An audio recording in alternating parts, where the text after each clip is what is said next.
Is Ukraine trying to break the Russian stalemate by targeting the Black Sea?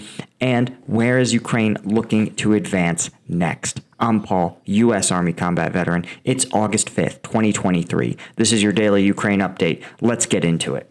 Okay, first, let's take a look at the control map. There's actually not been any major changes. Just minor frontline updates. You can see that, again, the most significant Ukrainian advances of the last couple of days have been in Volodar, which seemed to be largely stabilized, with Russian forces retreating behind this river here in Mykilsky.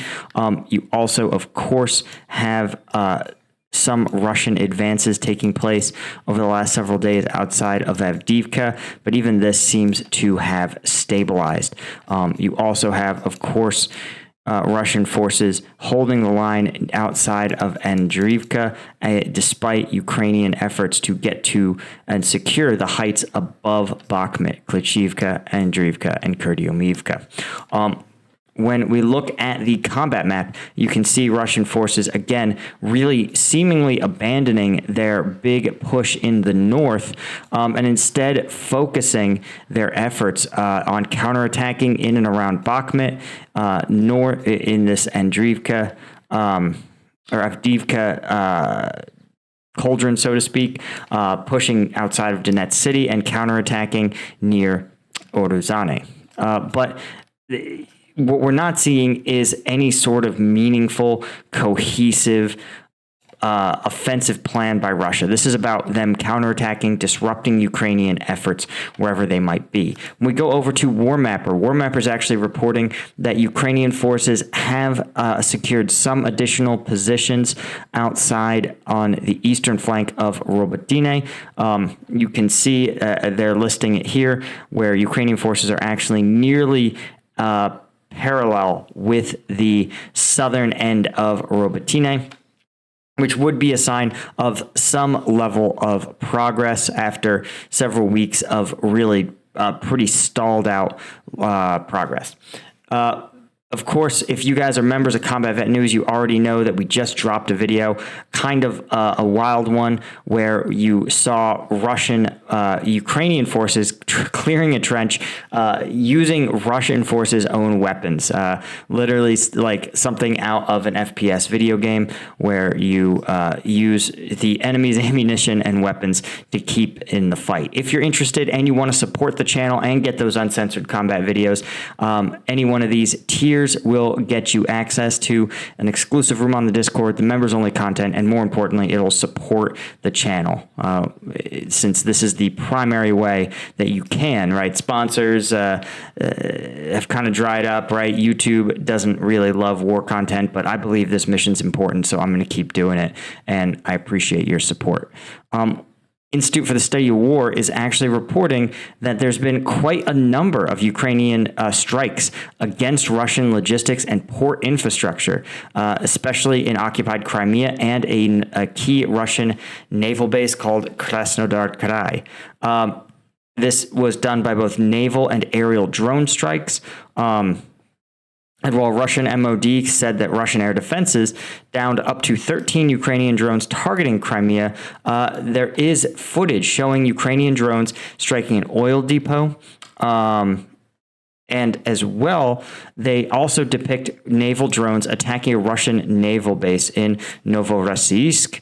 And that, as we've seen in some pretty viral footage, the Russian landing ship, the Oligorsky Goronyak was hit, while the Russian MOD claims it was not destroyed.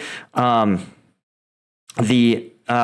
footage that was posted, or at least a picture that was posted, depicted the ship listing heavily and being towed by a tugboat into port. So it's tough to say. Generally, as a rule, warships take a long time to repair, especially if they take on significant amounts of water, which is what appears to have happened here. So functionally, the Olegnogorsky Goronyak seems to be out of commission. But again, one of the things that is more interesting is that For a long time, the Black Sea and naval warfare was off limits due in large part to the grain deal that was struck that allowed both Russian and Ukrainian commercial shipments of grain to pass through the Black Sea. Russia has withdrawn from that deal, so both Ukraine and Russia are now increasingly active in their efforts to kick the other out of the Black Sea, so to speak. Now, Russia has the much larger fleet, and the Ukraine is relying on more guerrilla-style tactics. Again, these drones, these airborne drones. It's all sort of working together to try to find ways for Ukraine to deal expensive blows to Russia's Black Sea fleet at a relatively low cost. And obviously, these explosive-laden drones appear to be something that Ukrainian or Russian vessels simply aren't equipped to deal with. They claim, of course, that the Russia needs to create a full-fledged monitoring system for the entire Black Sea to detect these Ukrainian boats, since other tactics like striking Ukrainian ports have not prevented attacks in the sea. Again, you have to think about how easy it is to launch a small boat. It doesn't take a formal port infrastructure. It can often be towed on the back of a trailer and dropped in on an inlet or through a sort of informal, fishing dock. So, that means for Russia that they really need to find some sort of solution to this drone swarm problem. Of course, the Ukrainian forces have also been public that they are looking to retake the ground near Bakhmut. Now, again, just because they are saying something in public doesn't necessarily mean that it is the whole story. Kiev is saying that they are trying to take the heights on the south of Bakhmut, but Russian forces are, quote, pouring in additional troops to stop Kiev's advances. Quote, the Russians are throwing huge numbers of forces into the Bakhmut area, says Deputy Defense Minister Hanna Maliar. And she says it's been important for us to establish ourselves in dominant heights in those areas. They're describing the Ukrainian advance as slow but confident, and that the battle there is extremely fierce. But as we've seen, despite the fierceness of the fighting, the actual change in control is very, very limited. It's a real sign that it's not certain that these offensive actions are really producing results, right? It feels a lot like a stalemate, and that this war favors the defense so much that when Russia tried to launch offensive actions, Ukraine was very effective at stopping them. And now that Ukraine is launching offensive actions, Russia in turn is highly effective at stopping them.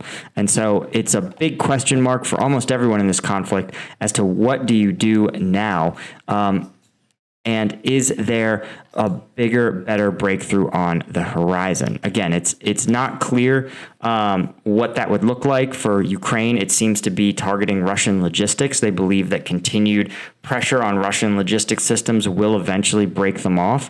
But it's easier said than done, especially when much of the occupied Ukrainian territory is literally adjacent to Russian sovereign territory. It means that it's very hard to cut off supply lines given the sheer number of connections between the two. Anyway, guys, that's all I had for you. Thank you to our Colonel tier members of Combat Vet News, and thank you to our Lieutenant tier members. We really couldn't do this without you guys. I appreciate you so much, and I'll see you in the next one. Cheers.